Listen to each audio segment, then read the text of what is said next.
भाई सब range rover खड़ी है देखो, और रेंज रोवर के साइड में और बड्डी वाली रेंज रोवर खड़ी है। गाड़ी रेडी है, सीधा निकलना है भाई अब। तड़म पैड़ सामान वगैरह सेट है, बस एक ये लास्ट बैग है। ये हमारा होटल था भाई लासा का, आप देख सकते हो काफी बड़ी पार्किंग है भाई, और गाड़ियाँ ही गाड़ियाँ खड़ी हुई है। हमारी गाड़ी वैसे तो वहाँ खड़ी हुई थी, बट गाइड यहाँ पे ले आए, चला के सामान वगैरह सेट करा होगा ना, तो अब निकलते हैं भाई। बाकी भाई आज का जो हमारा सफर है ना, वो होने वाला है लासा से नागचू तक, NAGQU 340 किलोमीटर है।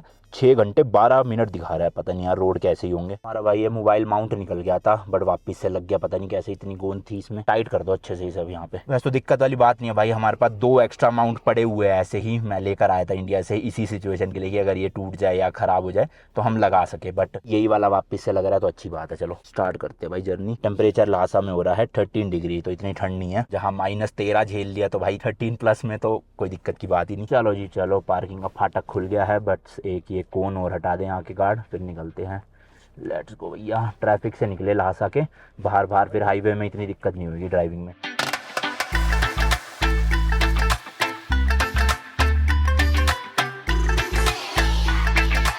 यहाँ पे भाई जो गाड़ी है ना, भले ही बाहर की ब्रांड हो, जैसे ये वोल्वो है, बट भाई इंग्लिश में तो लिखा है XC60, उसके नीचे देखो चाइनीज़ में भी लिखा हुआ है स्पेशली।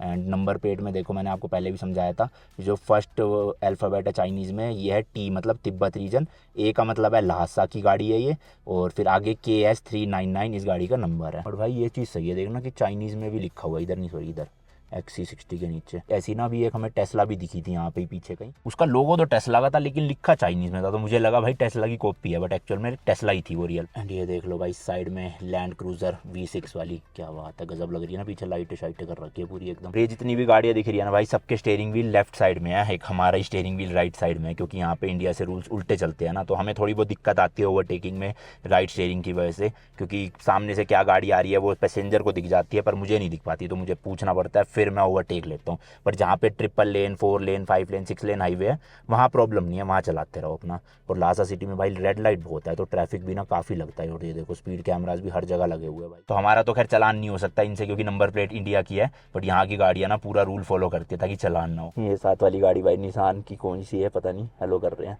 हेलो। लोगों को ज़्यादा इंग्लिश तो नहीं आती, बट हाय हेलो कर ही लेते हैं लोग, समझ जाते हैं। इधर देखो भाई BMW है, और इसमें भी चाइनीज़ में लिखा हुआ है पूरा का पूरा, सही है ना। इंडिया में अभी तक ऐसा नहीं हुआ ना भाई कि बाहर के ब्रांड्स है और हिंदी में लिखा हो। बाहर के ब्रांड छोड़ो, इंडियन ब्रांड्स जो है वो भी हिंदी में नहीं लिखते, बट ठीक है यार, मतलब क्यों हिंदी में लिखना, अपना इतना ज़रूरी भी नहीं है ना, इंग्लिश वर्ड समझ आ ही जाते हैं सबको। जब यहाँ पे ये चीज़ देखी है मैंने कि अपना चाइनीज़ लैंग्वेज को बहुत ज़्यादा ना इंपॉर्टेंस देते हैं।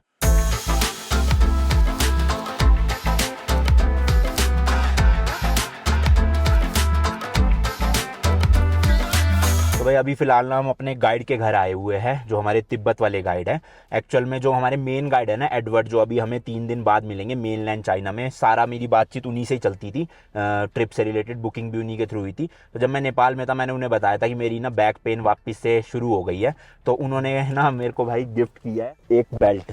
तो ये चाइना में ना एक बेल्ट आती है, नाम तो पता नहीं क्या है, बट ये ना पूरा सपोर्ट देती है भाई कंधे को, बैक को, जिससे कि ना स्ट्रेट रहती है ये। तो आज वहाँ पे होटल जाके रात को इसकी अनबॉक्सिंग करेंगे, और कल से इसे यूज़ करेंगे ताकि अपनी बैक पेन ना आए ना, होपफुली साइज़ करेक्ट हो। उन्होंने मेरा हाइट और वेट पूछा था, तो मैंने तो बता दिया था भाई, अब लेट्स सी एग्जैक्ट साइज़ की आई है या नहीं आई है। अभी फिलहाल उतर के मैं अपनी पहले वाली बेल्ट लगा लेता हूँ, क्योंकि आज लंबा सफ़र है ना, तो बैक को सपोर्ट चाहिए भाई। ये जो बेल्ट होती है ना भाई, बहुत ज़्यादा सपोर्ट देती है पोस्चर को, जिससे कि ना यूँ झुक के नहीं चलानी पड़ती गाड़ी। अगर आप यूँ चलाओगे ना, तो जो आपकी डिस्क है उस पर और ज़्यादा प्रेशर पड़ेगा, फिर जो डिस्क बल्ज बाहर निकला हुआ है ना, उससे फिर और दर्द होगा। बट ये ना आपका पोस्चर स्ट्रेट रखती है, देन दिक्कत नहीं आती। तो अभी तो मैं यही पहन लेता हूँ, वो वाली इससे ज़्यादा बेटर है, क्योंकि उसमें ना शोल्डर की भी पूरी ऐसे पोस्चर के लिए सपोर्ट मिलता है। तो लेट्स सी आज कैसी होगी वो।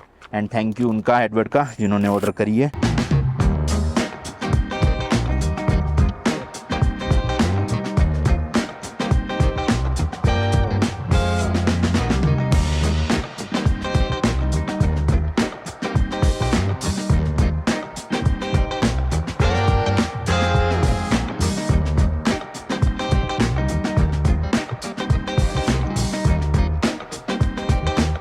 करते करके भाई एक रेस्टोरेंट है यहाँ पे, गाइड और सोहन को भेज दिया है, आलू के परांठे पैक करवा लेंगे और पनीर की सब्जी, क्योंकि आज भाई लंबा सफर है, रास्ते में कहीं भी कुछ खाना ढंग का मिलेगा नहीं और हम ज़्यादा रुकना भी नहीं चाहते रास्ते में, इसलिए अपने पास खाना होना बढ़िया रहेगा। ये देखो भाई, इंडिया से अभी तक अपनी गाड़ी 2465 किलोमीटर चल चुकी है।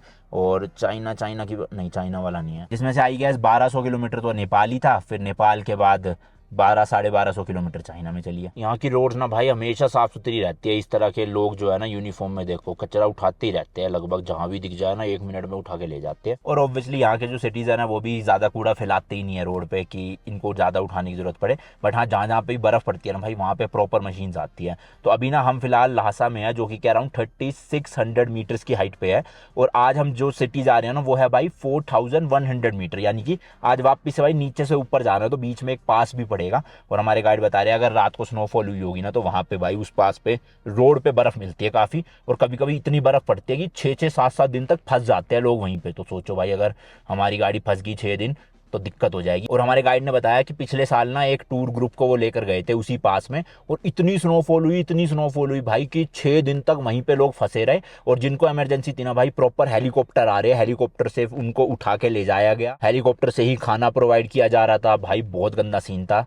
तो मैं तो भगवान जी से ये रिक्वेस्ट करूँगा कि हम ना फंसे, मतलब रात को इतनी स्नोफॉल ना हुई हो वहाँ पे, हमें खाली रास्ता मिले यार, वरना तो बहुत दिक्कत हो जाएगी। रेस्टोरेंट भाई उधर कहीं पे है और मैं मेन रोड पे गाड़ी लगा के खड़ा हुआ हूँ, तो कभी भी पुलिस आ सकती है और कह सकती है निकलो भैया यहाँ से।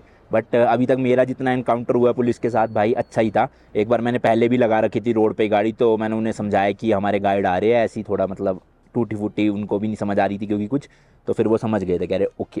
तो ऐसे मतलब कोई दिक्कत नहीं होती भाई, आराम से हो जाता है सीन सेट। चीज़ और भाई, ये जो नंबर प्लेट और ड्राइविंग लाइसेंस है ना, मैं इसको ना यहाँ पे रखता हूँ और फिर ऐसे बंद कर देता हूँ। मतलब कोई पुलिस वाला रोकेगा और मांगेगा तो दिखा दूंगा, बट अगर वहाँ रखूंगा ना तो भाई जो यहाँ के स्पीड कैमराज है ना वो देख लेंगे और चालान हो सकता है फिर हमारा इस नंबर प्लेट के बेसिस पे। मतलब अभी तो नहीं होगा, लेकिन जब हम एग्जिट करने लगेंगे ना चाइना को, तब वो फिर हिस्ट्री निकाल लेंगे कि ये गाड़ी इस स्पीड से यहाँ चल रही थी। क्योंकि अपनी इंडियन नंबर प्लेट तो कैमरा में कैप्चर हो नहीं पाएगी, लेकिन ये वाले नंबर कैप्चर हो जाएगा। तो इसलिए हमारे गाइड ने वो, तो इसलिए भाई हमने फिर वहाँ नहीं रखी, मस्त यहाँ रख लिया आराम से। अब बाकी रूल क्या है ये तो मुझे नहीं पता भाई कि वहाँ रखना है नहीं रखना है। अगर कोई रोकेगा और बोलेगा कि आगे रखो तो रख लिया करेंगे। बाकी अभी तक 9-10 दिन तो हो चुके हैं, हमें किसी ने कुछ नहीं बोला। हो सकता है मेनलैंड चाइना में हो थोड़ा सा सीन। एंड लो जी आ गए हैं। डन। क्या क्या मिला है?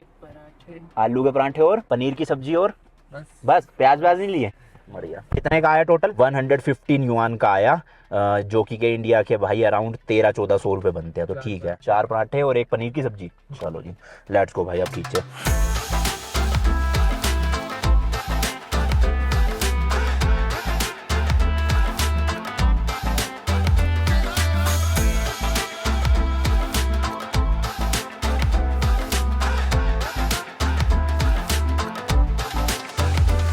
चार 5 घंटे का ही रास्ता है, 350 किलोमीटर का। अब अभी तक तो रोड सही है, आगे मुझे नहीं पता भाई। तो ये टाउन आप सामने देख ही सकते हो जो आया है।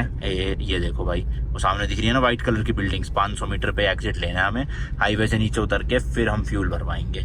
कोई गल नहीं भाई, 10-15 मिनट एक्स्ट्रा लग जाएंगे अपने। अगर हम लहासा से ही भरवा लेते तो ये टाइम बच जाता। बट ये भी तो है कि हम ये टाउन भी देख लेंगे इसी बहाने भाई, फ्यूल के है ना, वरना टाउन देख नहीं पाते, सीधा सीधा निकल जाते भाई। लेट्स गो, यही वाला राइट है एग्जिट। मार्किंग भाई रोड पे प्रॉपर बनी हुई है, कोई दिक्कत नहीं है। मतलब जैसे ही कट आने वाला होता है पूरा ऐसे 2 किलोमीटर पहले, 1 किलोमीटर पहले, 500 मीटर पहले, 100 मीटर पहले, और फिर मस्त अपना कट हो जाता है। तो मेरे को मतलब यहाँ की अभी तक रोड जो है ना वो काइंड ऑफ यूरोप और यूके जैसे ही लगी है, कोई ऐसे मेजर फर्क नहीं आया। और सामने वाली पहाड़ी देखो भाई, प्रॉपर बर्फ जमी पड़ी है।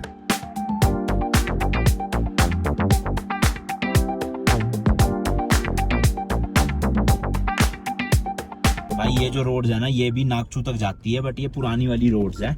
अब तो प्रॉपर हाईवे बने हुए हैं, हम तो ऑब्वियसली उसी में से जाएंगे भाई, क्योंकि इतना जल्दी रास्ता कवर हो रहा है। अब यहाँ से क्यों जाना। हालांकि ये ओल्ड रोड्स भी बनी तो अच्छी हुई है, बट यहाँ पे पहाड़ी रास्ता है ना, तो मतलब स्पीड मेंटेन नहीं हो पाती। और वो भाई प्रॉपर ऐसे 4 लेन 6 लेन हाईवे है, तो आराम से 120-130 की स्पीड में पकड़ा है। After the Nakchu, then we have to take this road.